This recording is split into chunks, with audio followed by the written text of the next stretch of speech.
아니, 니들이 어떻게 나한테 이럴 수 있어? 이 애가 조카가 아니라 당신 애였다고? 오늘 사연은 이서영 씨의 사연입니다.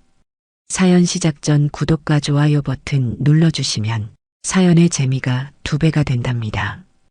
오늘의 사연 시작하겠습니다. 결혼한 지 40년이 넘었네요. 이제 제 나이도 60 초반이 되었습니다. 부유한 집안에서 태어난 저는 부모님의 반대를 무릅쓰고 가난했지만 성실하다고 믿었던 최태준과 결혼했어요.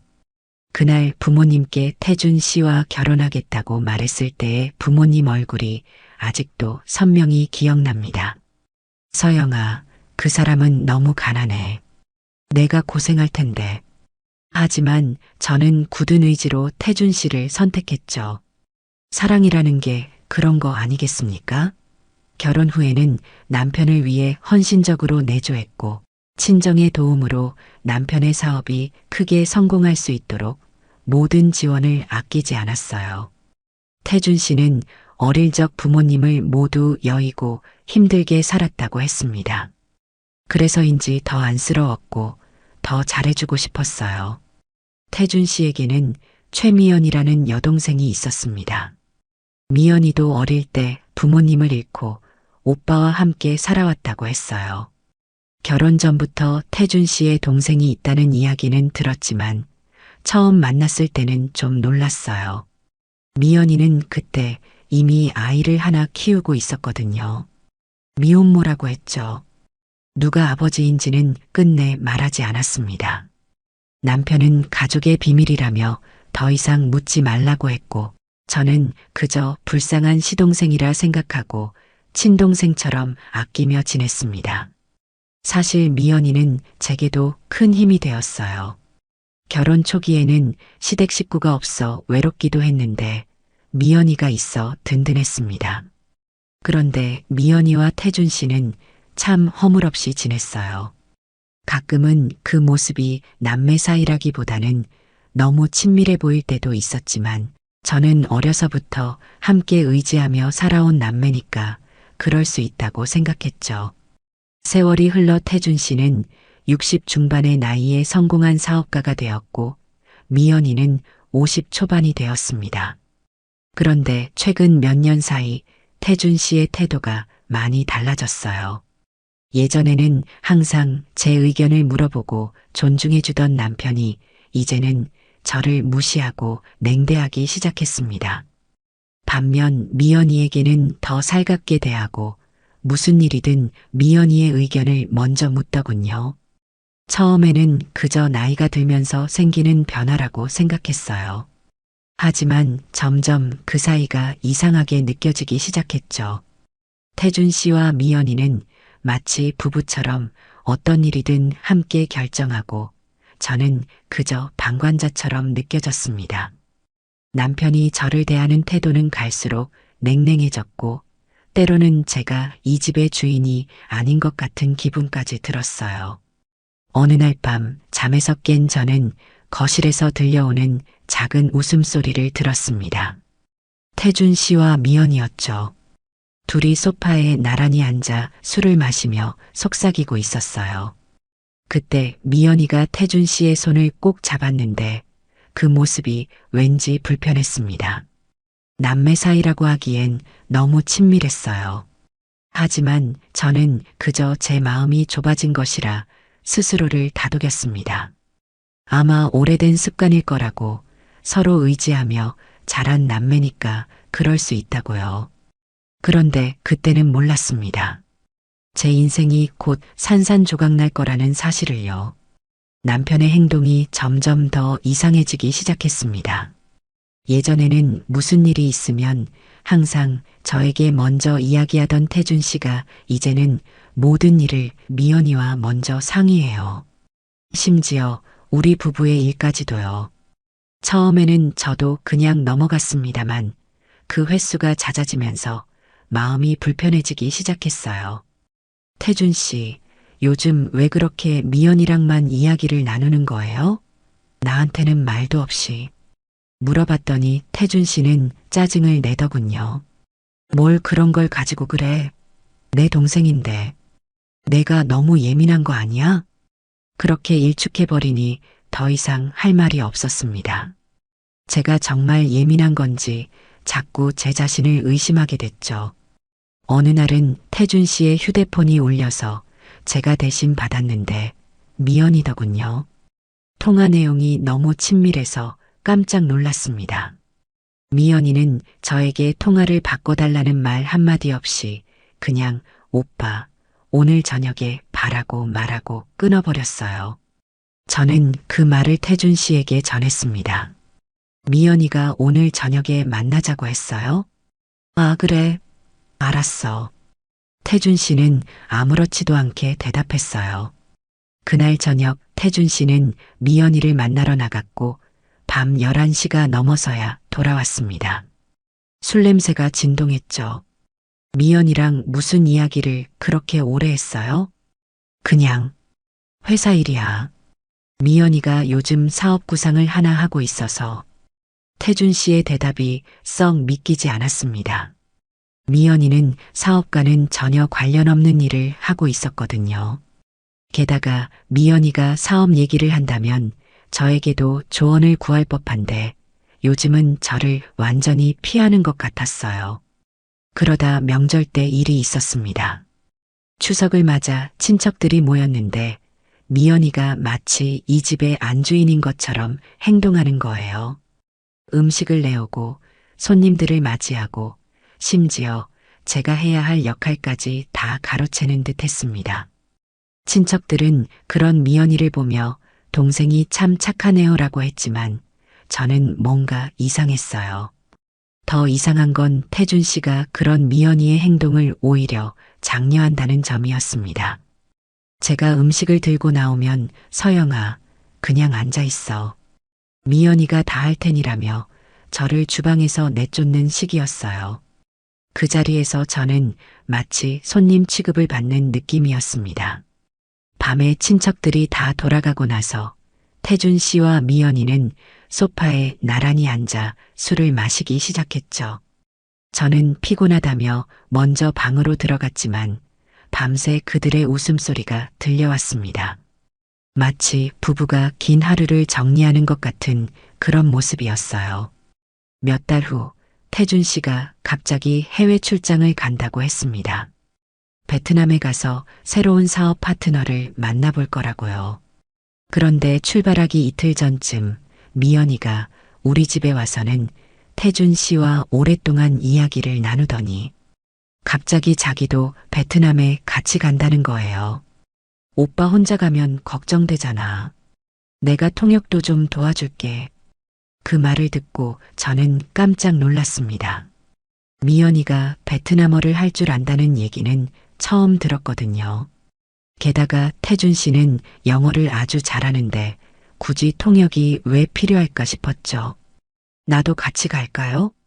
순간 제 말에 태준 씨와 미연이가 서로 눈빛을 교환하는 걸 봤습니다. 그리고 태준 씨가 황급히 대답했어요. 아니, 괜찮아. 당신은 여기 있어. 어차피 금방 돌아올 거야. 그 말을 듣는 순간 가슴이 철렁 내려앉았습니다. 예전 같았으면 그래, 같이 가자라고 했을 텐데 말이죠. 그 후로 셋째 날, 그러니까 남편과 미연이가 베트남에 가서 이틀째 되는 날이었어요. 저는 우연히 태준 씨가 예약해둔 호텔 이메일 영수증을 보게 됐는데 객실이 단 한 개였습니다. 킹사이즈 침대가 하나 있는 방이었어요. 갑자기 머릿속이 하얘졌습니다. 혹시 이메일이 잘못 온 걸까? 아니면 호텔에서 실수를 한 걸까? 궁금증을 참지 못해 호텔에 직접 전화를 걸었어요. 그리고 최태준 씨의 예약을 확인해 달라고 요청했습니다. 네, 최태준님 예약이 확인됩니다. 킹사이즈 베드 객실 1개, 투숙객 2명이시고요. 최태준님과 최미연님으로 등록되어 있습니다. 그 말을 듣는 순간 온몸에 전율이 흘렀습니다. 동생이라면서 왜 한 방을 써야 하지? 게다가 킹사이즈 침대 하나뿐인 방을 저는 그날 밤 잠을 이루지 못했습니다. 마음 한구석에서는 설마 라는 생각이 자꾸 들었지만 또 다른 한편으로는 아니야. 그럴 리가 없어라며 스스로를 다독였어요. 다음 날 충동적으로 저는 베트남행 비행기 표를 끊었습니다. 남편이 묵고 있다는 호텔 주소를 찾아가기로 한 거죠. 제가 평생 이런 충동적인 행동을 한 적은 없었어요. 하지만 더 이상 이 불안을 참을 수 없었습니다. 베트남에 도착하고 곧장 그 호텔로 향했어요. 로비에서 혹시 태준 씨와 미연이를 만날까 조마조마했지만 다행히 그들의 모습은 보이지 않았습니다. 최태준 씨의 부인입니다. 남편에게 깜짝 선물을 주려고 하는데 지금 방에 계신가요? 리셉션에서 일하는 직원은 제 말에 미소를 지으며 전화를 걸었습니다. 하지만 아무도 받지 않았어요. 죄송합니다만 방에 안 계신 것 같네요. 혹시 두 분이 언제 나가셨는지 아세요? 아침 식사 후에 나가신 걸로 알고 있습니다. 보통 저녁에 돌아오세요. 저는 호텔 로비에서 기다리기로 했습니다. 1시간, 2시간. 초조함에 가슴이 터질 것 같았어요. 그러다 마침내 저녁 6시쯤 호텔 입구로 들어오는 두 사람을 보았습니다.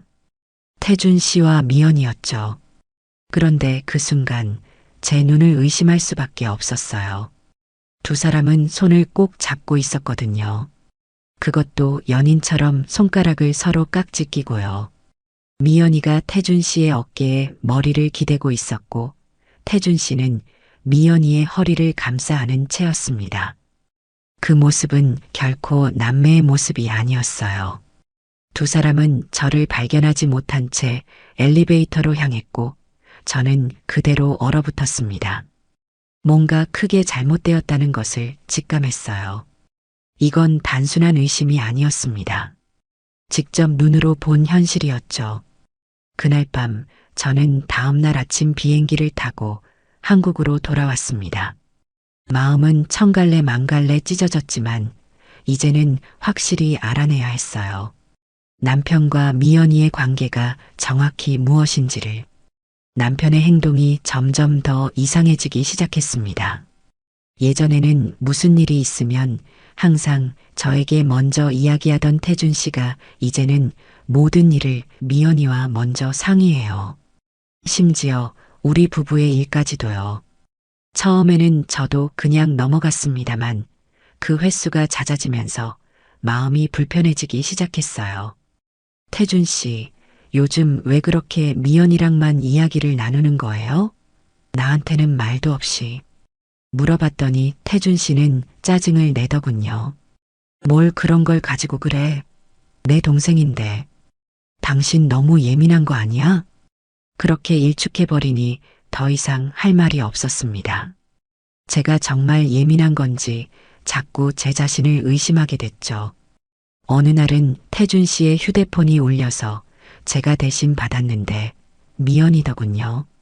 통화 내용이 너무 친밀해서 깜짝 놀랐습니다.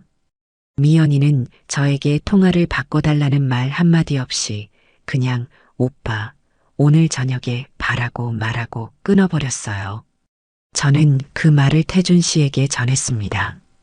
미연이가 오늘 저녁에 만나자고 했어요. 아, 그래. 알았어. 태준 씨는 아무렇지도 않게 대답했어요. 그날 저녁 태준 씨는 미연이를 만나러 나갔고 밤 11시가 넘어서야 돌아왔습니다. 술 냄새가 진동했죠. 미연이랑 무슨 이야기를 그렇게 오래 했어요? 그냥 회사 일이야. 미연이가 요즘 사업 구상을 하나 하고 있어서. 태준 씨의 대답이 썩 믿기지 않았습니다. 미연이는 사업과는 전혀 관련 없는 일을 하고 있었거든요. 게다가 미연이가 사업 얘기를 한다면 저에게도 조언을 구할 법한데 요즘은 저를 완전히 피하는 것 같았어요. 그러다 명절 때 일이 있었습니다. 추석을 맞아 친척들이 모였는데 미연이가 마치 이 집의 안주인인 것처럼 행동하는 거예요. 음식을 내오고 손님들을 맞이하고 심지어 제가 해야 할 역할까지 다 가로채는 듯 했습니다. 친척들은 그런 미연이를 보며 동생이 참 착하네요라고 했지만 저는 뭔가 이상했어요. 더 이상한 건 태준 씨가 그런 미연이의 행동을 오히려 장려한다는 점이었습니다. 제가 음식을 들고 나오면 서영아, 그냥 앉아 있어. 미연이가 다 할 테니라며 저를 주방에서 내쫓는 시기였어요. 그 자리에서 저는 마치 손님 취급을 받는 느낌이었습니다. 밤에 친척들이 다 돌아가고 나서 태준 씨와 미연이는 소파에 나란히 앉아 술을 마시기 시작했죠. 저는 피곤하다며 먼저 방으로 들어갔지만 밤새 그들의 웃음소리가 들려왔습니다. 마치 부부가 긴 하루를 정리하는 것 같은 그런 모습이었어요. 몇 달 후 태준 씨가 갑자기 해외 출장을 간다고 했습니다. 베트남에 가서 새로운 사업 파트너를 만나볼 거라고요. 그런데 출발하기 이틀 전쯤 미연이가 우리 집에 와서는 태준 씨와 오랫동안 이야기를 나누더니 갑자기 자기도 베트남에 같이 간다는 거예요.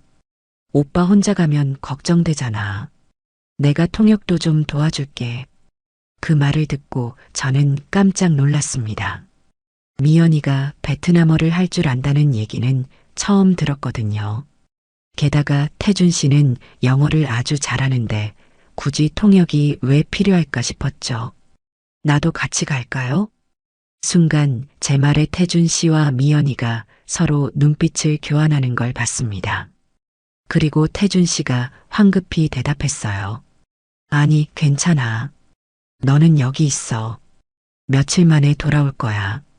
그 말을 듣는 순간 가슴이 철렁 내려앉았습니다. 예전 같았으면 그래, 같이 가자라고 했을 텐데 말이죠. 그 후로 셋째 날, 그러니까 남편과 미연이가 베트남에 가서 이틀째 되는 날이었어요. 저는 우연히 태준 씨가 예약해둔 호텔 이메일 영수증을 보게 됐는데 객실이 단 한 개였습니다. 킹사이즈 침대가 하나 있는 방이었어요. 갑자기 머릿속이 하얘졌습니다. 혹시 이메일이 잘못 온 걸까? 아니면 호텔에서 실수를 한 걸까? 궁금증을 참지 못해 호텔에 직접 전화를 걸었어요. 그리고 최태준 씨의 예약을 확인해 달라고 요청했습니다. 네, 최태준님 예약이 확인됩니다. 킹사이즈 베드 객실 1개, 투숙객 2명이시고요. 최태준님과 최미연님으로 등록되어 있습니다. 그 말을 듣는 순간 온몸에 전율이 흘렀습니다. 동생이라면서 왜 한 방을 써야 하지? 게다가 킹사이즈 침대 하나뿐인 방을? 저는 그날 밤 잠을 이루지 못했습니다. 마음 한구석에서는 설마 라는 생각이 자꾸 들었지만 또 다른 한편으로는 아니야. 그럴 리가 없어라며 스스로를 다독였어요. 다음 날 충동적으로 저는 베트남행 비행기 표를 끊었습니다. 남편이 묵고 있다는 호텔 주소를 찾아가기로 한 거죠. 제가 평생 이런 충동적인 행동을 한 적은 없었어요. 하지만 더 이상 이 불안을 참을 수 없었습니다. 베트남에 도착하고 곧장 그 호텔로 향했어요. 로비에서 혹시 태준 씨와 미연이를 만날까 조마조마했지만 다행히 그들의 모습은 보이지 않았습니다. 최태준 씨의 부인입니다.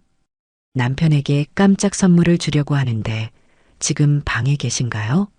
리셉션에서 일하는 직원은 제 말에 미소를 지으며 전화를 걸었습니다. 하지만 아무도 받지 않았어요. 죄송합니다만 방에 안 계신 것 같네요. 혹시 두 분이 언제 나가셨는지 아세요? 아침 식사 후에 나가신 걸로 알고 있습니다. 보통 저녁에 돌아오세요. 저는 호텔 로비에서 기다리기로 했습니다. 1시간, 2시간. 초조함에 가슴이 터질 것 같았어요. 그러다 마침내 저녁 6시쯤 호텔 입구로 들어오는 두 사람을 보았습니다. 태준 씨와 미연이었죠. 그런데 그 순간 제 눈을 의심할 수밖에 없었어요. 두 사람은 손을 꼭 잡고 있었거든요. 그것도 연인처럼 손가락을 서로 깍지 끼고요. 미연이가 태준 씨의 어깨에 머리를 기대고 있었고 태준 씨는 미연이의 허리를 감싸 안은 채였습니다. 그 모습은 결코 남매의 모습이 아니었어요. 두 사람은 저를 발견하지 못한 채 엘리베이터로 향했고 저는 그대로 얼어붙었습니다. 뭔가 크게 잘못되었다는 것을 직감했어요. 이건 단순한 의심이 아니었습니다. 직접 눈으로 본 현실이었죠. 그날 밤 저는 다음날 아침 비행기를 타고 한국으로 돌아왔습니다. 마음은 천갈래 만갈래 찢어졌지만 이제는 확실히 알아내야 했어요. 남편과 미연이의 관계가 정확히 무엇인지를. 베트남에서 돌아온 뒤 저는 남편과 미연이가 한국에 돌아오기 전에 조용히 조사를 시작했습니다. 무작정 추궁해봤자 둘이 짜고 거짓말을 할 게 뻔했거든요. 그래서 먼저 증거를 찾기로 했어요. 남편의 서재는 평소에 제가 정리해주는 곳이었기에 들어가는데 어려움은 없었습니다. 서류들을 뒤지기 시작했죠. 처음엔 막막했어요. 무엇을 찾아야 할지도 모르는 상태였으니까요. 하지만 서류함 깊숙한 곳에서 오래된 서류 뭉치를 발견했습니다. 거기엔 미연이에 관한 서류들이 있었어요. 출생증명서, 학교 기록부, 그리고 몇 가지 법적 서류들. 하나하나 살펴보면서 이상한 점을 발견했습니다. 미연이의 출생증명서가 두 개였던 거죠. 하나는 매우 오래돼 보였고 다른 하나는 비교적 새로워 보였어요. 두 서류를 자세히 비교해 보니 생년월일이 서로 달랐습니다. 이름도 약간 달랐고요. 한 서류에는 최미연이 아닌 김미연으로 되어 있었어요. 도대체 이게 무슨 일이지? 혼란스러웠습니다. 왜 출생증명서가 두 개인 거죠? 게다가 내용도 서로 다르고 더 깊이 파고들어야겠다는 생각이 들었어요. 다음으로 제가 본 건 오래된 사진첩이었습니다. 태준 씨가 늘 잠겨둔 서랍에 보관해 온 것이었죠. 그 안에는 태준 씨의 젊은 시절 사진들이 있었어요. 사진들을 넘기다 보니 25살쯤으로 보이는 태준 씨와 18 정도로 보이는 젊은 여자의 사진이 나왔습니다. 처음엔 누군지 몰랐어요. 하지만 자세히 보니 그 여자가 젊은 시절의 미연이었어요. 그런데 그 사진들 속 두 사람의 모습은 결코 남매의 모습이 아니었습니다. 한 사진에서는 태준 씨가 미연이의 허리를 감싸 안고 있었고 또 다른 사진에서는 둘이 키스하는 장면도 있었어요. 저는 숨이 막혔습니다. 이건 확실히 연인 사이의 모습이었으니까요. 그리고 사진첩 제일 뒤에서 더 충격적인 사진 한 장을 발견했습니다. 미연이가 병원 침대에 누워 있고 태준 씨가 그 옆에 서 있는 사진이었어요. 미연이는 무언가를 품에 안고 있었는데 그건 갓 태어난 아기였습니다. 사진 뒷면에는 날짜가 적혀 있었어요. 그 날짜를 계산해 보니 저와 태준 씨가 결혼하기 3년 전이었습니다. 그제야 모든 것이 명확해졌어요. 미연이는 태준 씨의 동생이 아닌 연인이었던 거죠. 그리고 미연이의 아이는 태준 씨의 아이였던 겁니다. 저는 40년 동안 완벽한 거짓말 속에서 살아온 거예요. 손이 떨려왔습니다. 하지만 아직 조사할 것이 남아 있었어요.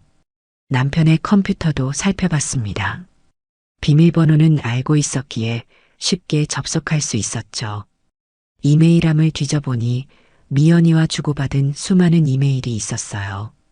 그 내용들은 차마 말로 표현하기 어려울 정도로 충격적이었습니다.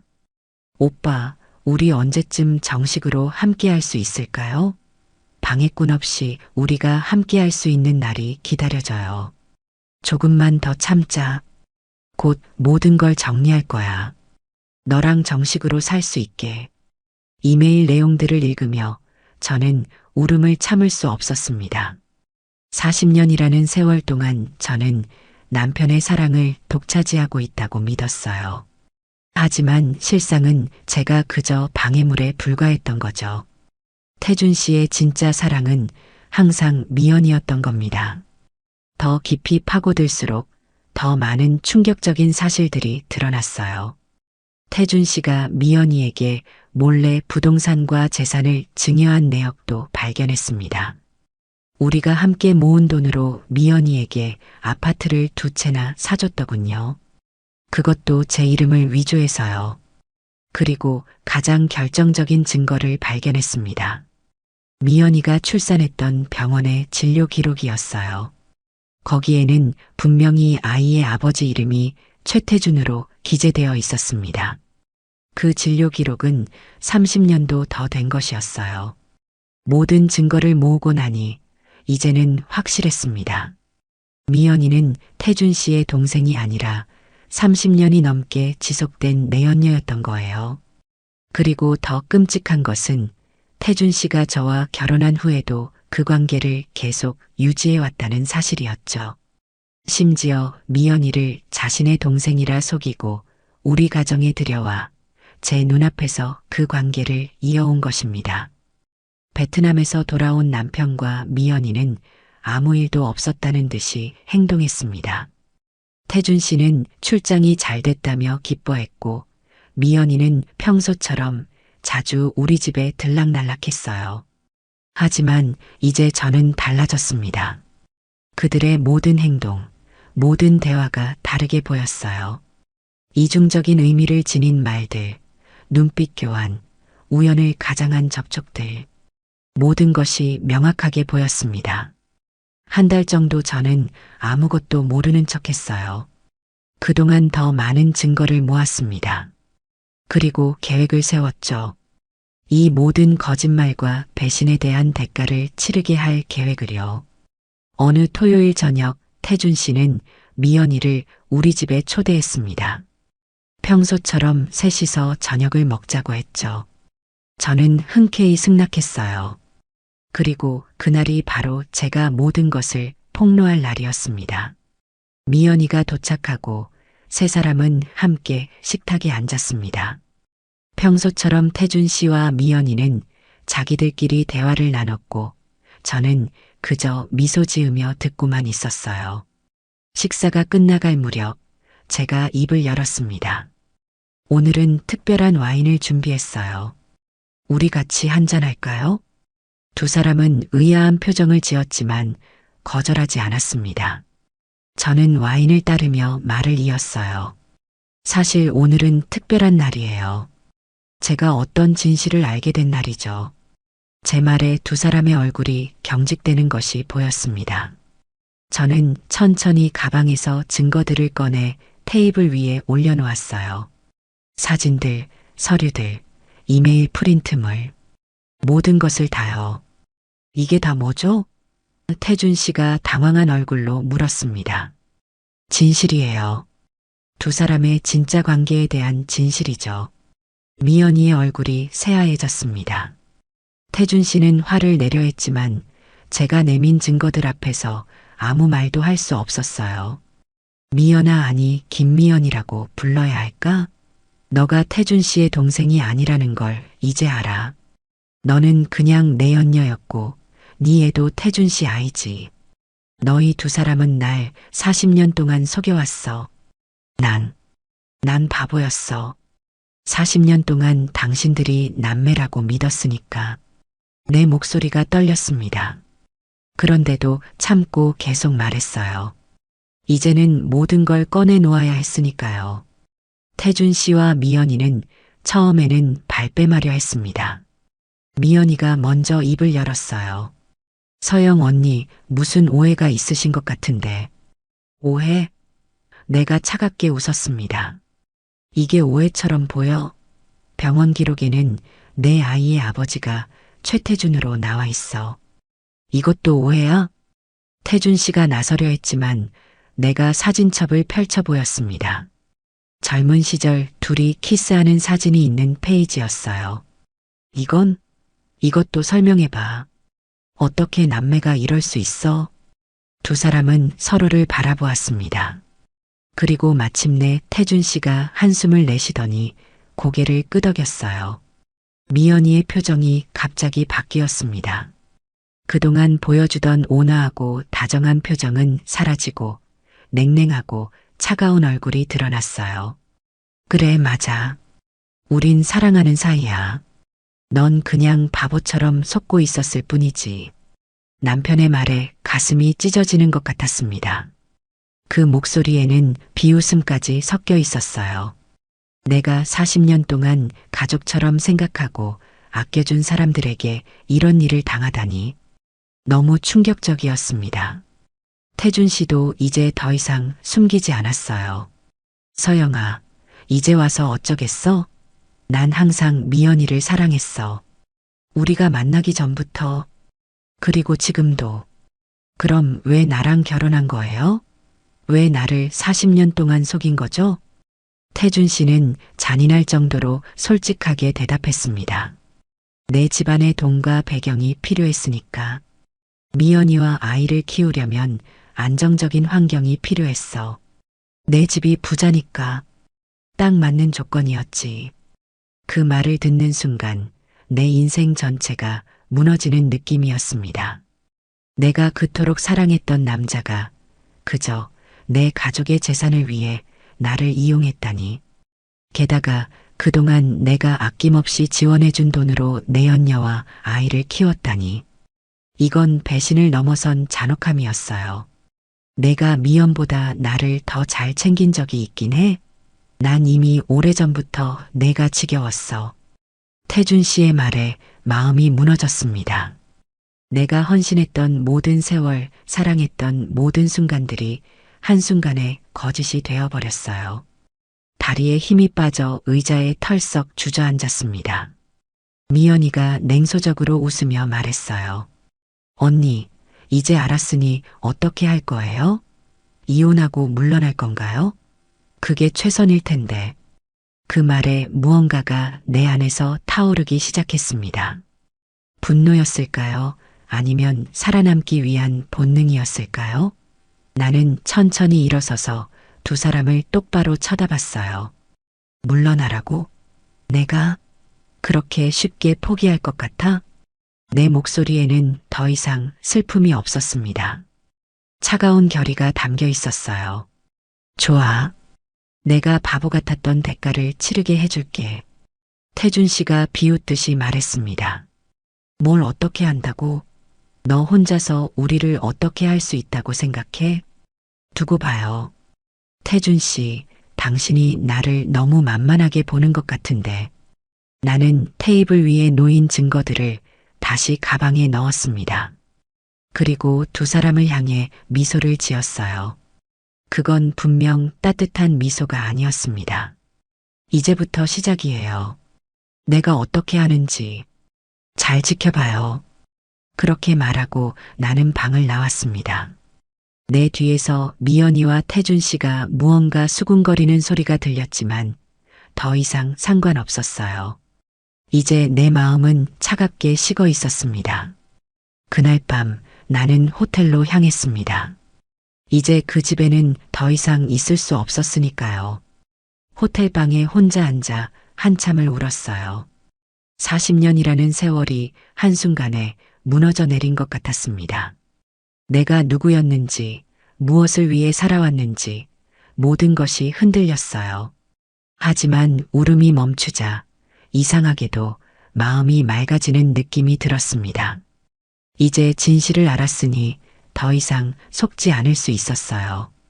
그리고 나는 결심했습니다. 이대로 무너지지 않겠다고. 그들이 나에게 한 짓에 대한 대가를 치르게 하겠다고. 다음 날 아침 나는 제일 먼저 친정 오빠에게 연락했습니다.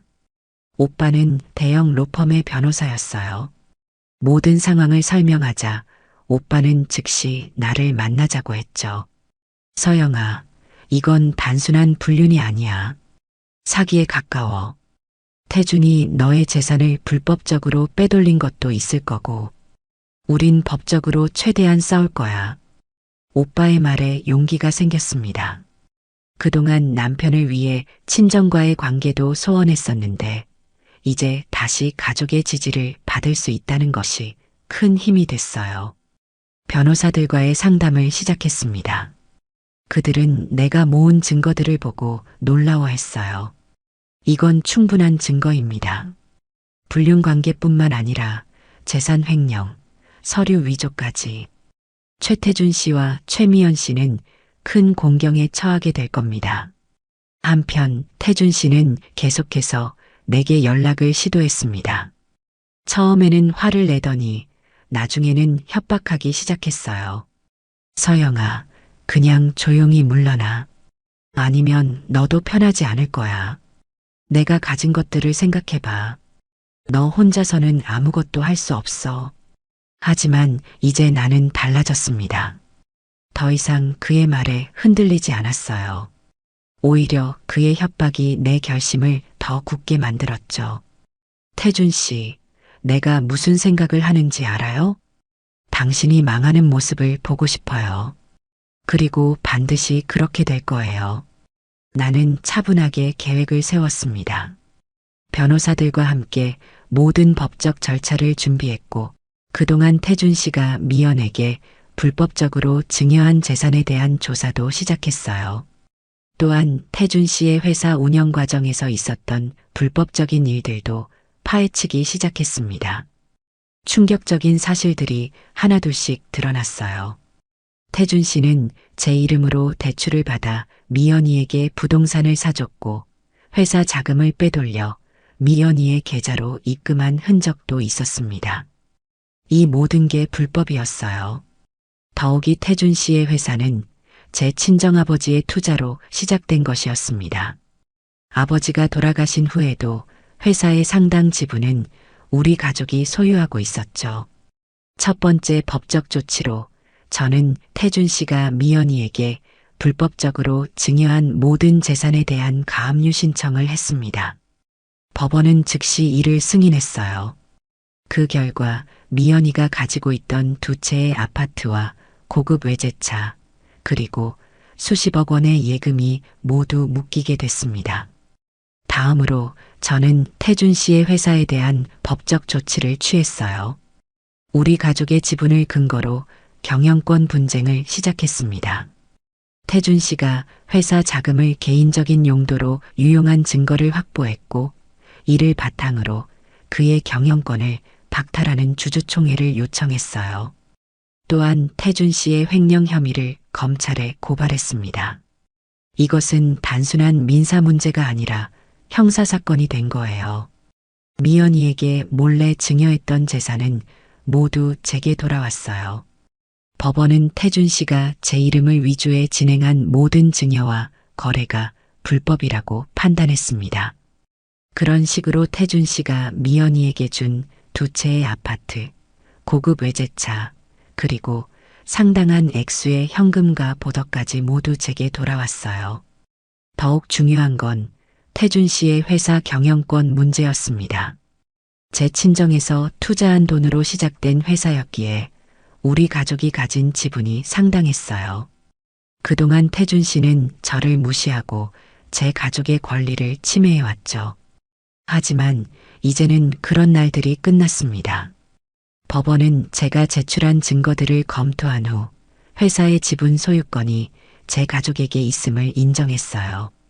그리고 태준 씨의 회사 자금 유용과 횡령 혐의에 대한 조사도 시작되었습니다. 태준 씨와 미연이는 당황했어요. 그들은 제가 이렇게까지 강경하게 나올 줄 몰랐던 거죠. 미연이는 재산이 묶이자 태준 씨에게 도움을 요청했지만 태준 씨도 이제 자신의 입지가 불안해지기 시작했어요. 회사 이사회에서는 태준 씨에 대한 불신이 커졌고 주주들은 그의 해임을 요구하기 시작했습니다. 법적 조치와 동시에 저는 두 번째 계획을 실행했어요. 바로 언론에 이 모든 사실을 공개하는 것이었습니다. 물론 제 이름은 밝히지 않는 조건으로요. 오빠가 알고 있는 신뢰할 수 있는 기자에게 모든 증거를 넘겼어요. 다음 날 신문과 온라인 뉴스에는 충격적인 기사가 실렸습니다. 유명 기업 회장의 충격적인 스캔들 아내 몰래 30년간 이중생활. 친동생이라던 여자가 사실은 내연녀였다. 아내의 재산으로 내연녀에게 수십억 원 증여 의혹. 이 기사들은 폭발적인 반응을 불러일으켰어요. 사람들은 그 회장이 누구인지 궁금해했고 곧 태준 씨의 이름이 거론되기 시작했습니다. 회사 주가는 급락했고 이사회는 긴급 회의를 소집했어요. 한편 미연이의 과거도 파헤쳐졌습니다. 알고 보니 미연이는 과거에도 여러 유부남과 불륜 관계를 맺은 적이 있었어요. 특히 재력 있는 남자들을 노렸다는 증언이 여럿 나왔죠. 그녀의 이미지는 하루아침에 위험한 여자로 바뀌었습니다. 유명 기업가들 사이에서 위험한 유혹자로 알려진 김미연. 여러 유부남을 유혹해 재산을 노린 전력 드러나 불륜 상대와 짜고 가짜 동생 신분으로 위장해 40년. 이런 기사들이 연일 보도되면서 미연이는 사회적으로 완전히 매장되었어요. 더 이상 그녀가 다른 부유한 남성에게 접근할 수 있는 길은 막혔습니다. 태준 씨는 결국 회사에서 쫓겨났어요. 이사회는 만장일치로 그의 해임을 결정했습니다. 게다가 검찰 수사까지 시작됐으니 그의 앞날은 암담했죠. 최태준 회장, 경영진에서 정격 해임. 횡령과 배임 혐의로 검찰 수사 본격화. 주가 폭락으로 기업 위기, 주주들 집단 소송 준비. 미연이는 더 이상 태준 씨에게 의지할 수 없게 되자 다른 재력가를 찾아 나섰습니다. 하지만 그녀의 악명이 퍼진 후로는 누구도 그녀에게 접근하지 않았어요. 결국 그녀는 빚쟁이들에게 쫓기는 신세가 됐습니다. 제가 돌려받은 재산 때문에 그녀가 누리던 호화로운 생활은 한순간에 물거품이 되었죠. 한편 미연이의 아들도 이 모든 상황에서 충격을 받았다고 해요.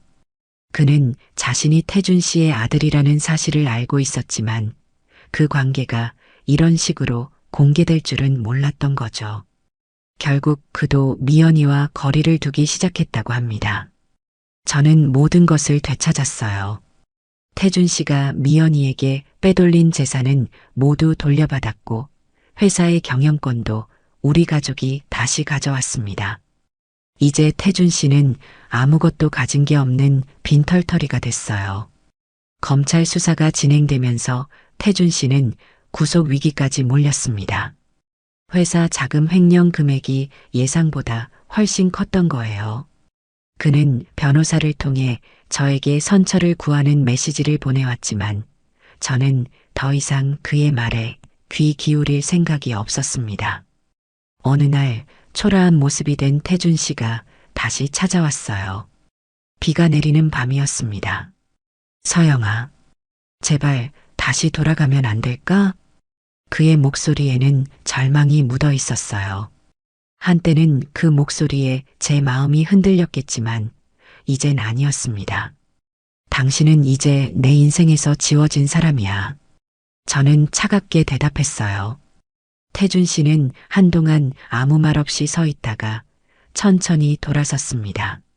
빗속으로 사라지는 그의 뒷모습이 초라해 보였지만 제 마음에는 아무런 동정심도 생기지 않았어요. 결국 태준 씨는 횡령과 배임 혐의로 구속되었고 미연이도 공범으로 입건되었습니다. 두 사람이 그토록 오래 꾸며온 거짓말과 배신은 이렇게 막을 내렸어요. 그들이 저를 바보처럼 여기고 이용했던 세월에 대한 대가를 치르게 된 겁니다. 모든 사건이 정리되고 나서 저는 새로운 마음으로 삶을 바라보기 시작했어요. 40년 동안 거짓말 속에서 살아온 제 인생이었지만 이제는 진실을 알았고 그 진실을 바탕으로 새롭게 시작할 수 있게 되었습니다. 태준 씨와의 이혼 절차는 생각보다 빠르게 진행되었어요. 그가 저지른 불법 행위들과 제가 확보한 모든 증거 덕분에 이혼 과정에서 재산 분할은 대부분 제게 유리하게 처리되었습니다. 법원은 태준 씨의 모든 재산이 저와 제 친정의 지원으로 만들어진 것임을 인정했고 그가 미연이에게 빼돌린 모든 재산까지 합해 저에게 돌려주기로 판결했죠. 제 인생에서 처음으로 혼자 살게 되었어요. 그동안 남편과 가정을 위해 헌신하느라 미처 몰랐던 자유로움을 느끼기 시작했습니다. 아침에 눈을 뜨면 더 이상 누군가를 위해 서둘러 준비할 필요가 없었고 하루 일과를 내 맘대로 계획할 수 있었죠. 처음에는 이런 자유가 낯설고 어색했지만 점점 그 소중함을 느끼게 되었어요. 이제야 내 인생을 살게 된 것 같아요. 친구들에게 이런 말을 자주 했습니다. 정말로 그랬어요. 늘 태준 씨와 가정을 우선시하며 살아왔던 저였지만 이제는 오로지 저 자신만을 위한 삶을 살기로 결심했습니다. 새로운 취미도 찾았어요. 그동안 관심은 있었지만 시간이 없어 미뤄두었던 그림 그리기를 시작했습니다. 매주 2번씩 수업을 듣고 집에서도 틈나는 대로 그림을 그렸어요. 처음에는 서툴렀지만 시간이 지날수록 실력이 늘면서 큰 즐거움을 느끼게 되었습니다. 또한 오랫동안 소원했던 친정 가족들과의 관계도 회복했어요. 태준 씨를 만나고 결혼하면서 가족들과 거리가 생겼었는데 이제는 다시 가까워질 수 있게 되었습니다. 오빠와 함께 주말마다 점심을 먹고 조카들과도 자주 만나며 가족의 소중함을 새삼 느끼게 되었어요. 서영아, 너 요즘 표정이 달라졌더라. 정말 행복해 보여. 오빠가 그런 말을 하더군요. 거울을 보니 정말 제 표정이 밝아져 있었습니다. 눈에 생기가 돌고 미소가 자연스럽게 번지는 모습이었어요. 이런 변화가 신기하기도 했습니다. 경제적으로도 안정을 찾았어요. 태준 씨의 회사 지분을 정리하고 제 명의로 된 모든 자산을 정비했습니다. 오랜 시간 내조했던 덕분에 경영에 대한 기본적인 지식이 있었고 오빠와 전문가들의 도움을 받아 투자와 자산 관리를 시작했어요. 더 이상 누군가에게 의지하지 않고도 충분히 스스로 살아갈 수 있다는 자신감도 생겼습니다. 어느 날 제가 자주 가는 카페에서 우연히 한 남성을 만났어요.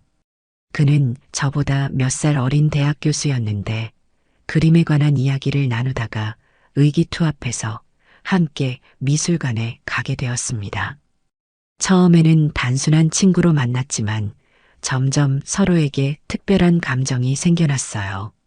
서영 씨, 당신과 함께 있으면 정말 편안해요. 이런 느낌은 처음이에요. 그의 따뜻한 말에 제 마음도 조금씩 열리기 시작했습니다. 태준 씨와의 관계에서 받았던 상처가 아직 완전히 아물지는 않았지만 새로운 인연을 통해 진정한 사랑이 어떤 것인지 배우게 되었어요. 미연이와 태준 씨는 각자의 삶을 살아가고 있다고 들었습니다. 태준 씨는 횡령 혐의로 실형을 선고받았고 미연이는 그동안의 호화로운 생활이 무너지면서 어딘가로 떠났다고 해요. 솔직히 말하면 더 이상 그들에 대해 알고 싶지도 않았습니다. 제 인생에서 완전히 지워버리고 싶은 존재들이니까요. 1년이 지난 어느 날 제 그림 중 몇 점이 지역 갤러리에서 전시되는 기회가 있었어요. 작은 전시회였지만 제게는 큰 의미가 있는 날이었습니다. 전시회 오프닝에 많은 지인들이 와주었고 그들의 축하를 받으며 뿌듯함을 느꼈습니다. 그날 저녁 고급 호텔 루프톱 레스토랑에서 축하 디너를 했어요. 창밖으로 보이는 도시의 야경이 아름다웠습니다. 와인 한 잔을 들고 창밖을 바라보며 지난 날들을 돌아봤어요. 이제야 진짜 내 인생을 찾은 것 같아. 혼잣말처럼 중얼거렸습니다. 이전의 상처와 아픔이 모두 제가 지금 서 있는 이 자리로 이끌어준 것이라고 생각하니 그 모든 시간이 헛되지 않았다는 생각도 들었어요. 태준 씨와 미연이의 배신은 너무나 큰 상처였지만 그 상처가 있었기에 지금의 제가 있을 수 있다는 사실을 깨달았습니다. 더 이상 과거에 얽매이지 않고 오직 현재와 미래를 바라보며 살기로 했어요. 60이 넘은 나이에 새로운 시작을 한다는 것이 처음에는 두렵기도 했지만 이제는 그 두려움마저 즐기게 되었습니다. 앞으로 남은 인생은 온전히 제가 원하는 대로 제 행복을 위해 살아갈 거예요. 호텔 테라스에서 바라본 도시의 불빛들이 마치 제 앞으로의 인생처럼 반짝이고 있었습니다. 어둠 속에서도 빛나는 그 불빛들처럼 저도 앞으로 어떤 어려움이 와도 꿋꿋이 제 빛을 바라며 살아가리라 다짐했어요. 이제부터 시작이야. 진짜 이서영의 인생. 와인 잔을 들어 올리며 스스로에게 건배를 했습니다. 그리고 환하게 웃었어요. 생각해보면 이렇게 마음 깊숙이에서 우러나오는 웃음은 정말 오랜만이었습니다. 이렇게 저는 새로운 인생을 시작했습니다. 배신과 거짓으로 얼룩진 과거를 뒤로하고 진실과 행복이 가득한 미래를 향해 한 걸음씩 나아가고 있어요. 비록 늦게 찾은 자유와 행복이지만 그래서 더욱 소중하게 느껴집니다. 이제 저는 알아요. 진정한 행복은 다른 누군가에게 의존하는 것이 아니라 스스로 만들어가는 것이라는 사실을요. 그리고 그 행복을 위해 앞으로도 계속 노력할 겁니다.